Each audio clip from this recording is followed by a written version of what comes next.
सबसे पहले तो भारतीय जनता पार्टी के लोगों को जीत मिली है, उन्हें बधाई। और आशा करता हूं कि जो जनादेश दिल्ली की जनता ने उन्हें दिया है उसकी वो प्रतिपूर्ति करेंगे।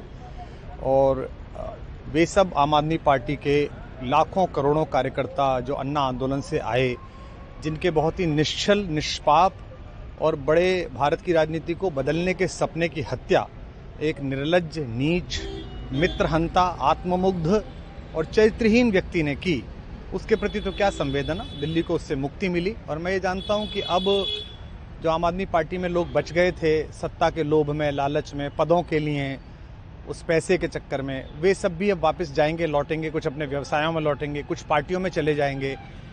और पतन यहाँ से प्रारंभ हुआ है उन लोगों का।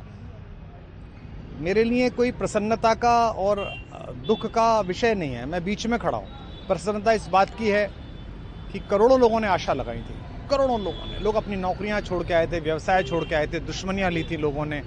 उन सब की हत्या एक आत्ममुग्ध आदमी ने, एक चरित्रहीन आदमी ने अपनी निजी महत्वाकांक्षाओं की पूर्ति के लिए की। उसको दंड मिला, ईश्वरीय विधान से दंड मिला।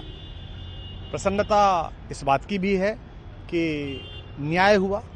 आज जब कहना नहीं चाहिए, लेकिन आज टीवी पर जब जंगपुरा का निर्णय आया और सामने दिखाई दिया कि मनीष हार गया, तो सदा तटस्थ रहने वाली और राजनीति से विरत रहने वाली मेरी पत्नी जो है, उसकी आंख में आंसू आ गए, वो रोने लगी।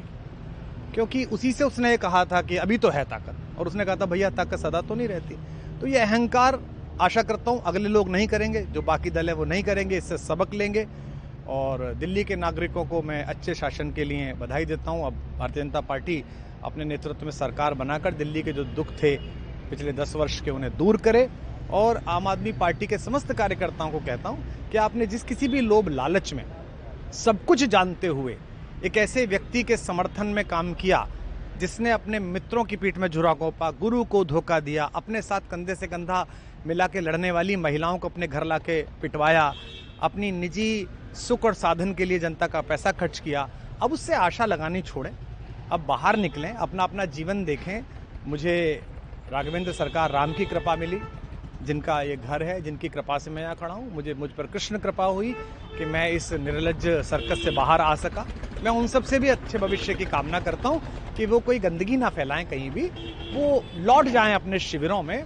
जिस तरह माधव को, कृष्ण को दूत देख कर भी भरी सभा में अट्टहास करने वाला दुर्योधन जो ये कहता था, सुचिग्रम नैव दास्यामि बिना युद्धे न केशवः, बिना युद्ध के 5 गांव भी नहीं दूंगा, आज वो अपनी सीटों के लिए तरस रहा है।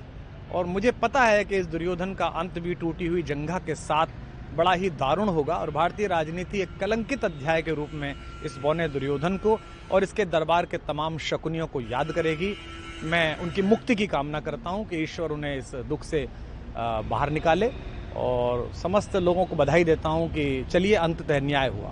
सर, बात करें दिल्ली के चुनाव या यूपी के उपचुनाव मिर्जापुर को लेकर, चुनाव आयोग पर तमाम तरह के आरोप लगाए जा रहे हैं। अखिलेश यादव ने कल कहा कि वहाँ उपचुनाव में मिर्जापुर, ये राजनीतिक विषय है, इस पर मैं राजनीतिक कार्यकर्ता नहीं हूँ, तो इस पर मेरी टिप्पणी शोभनीय नहीं है। वो आपस में सब जाने। लेकिन दिल्ली के चुनावों को लेकर एक मिश्रित प्रतिक्रिया है। दुख है कि अन्ना आंदोलन से एक ऊर्जा जो पैदा हुई थी, जिससे देश में एक सकारात्मक बदलाव हो सकता था, एक वैकल्पिक राजनीति हो सकती थी, उसकी हत्या एक अहंकारी आदमी ने, एक आत्ममुग्ध और असुरक्षित आदमी ने कर दी। मैं आशा करता हूं कभी ना कभी भारत में ऐसा सूर्योदय किसी न किसी दल में अवश्य होगा, जो भारत को जहां पहुंचना है वहां पहुंचाने का मार्ग प्रशस्त करेगा। बहुत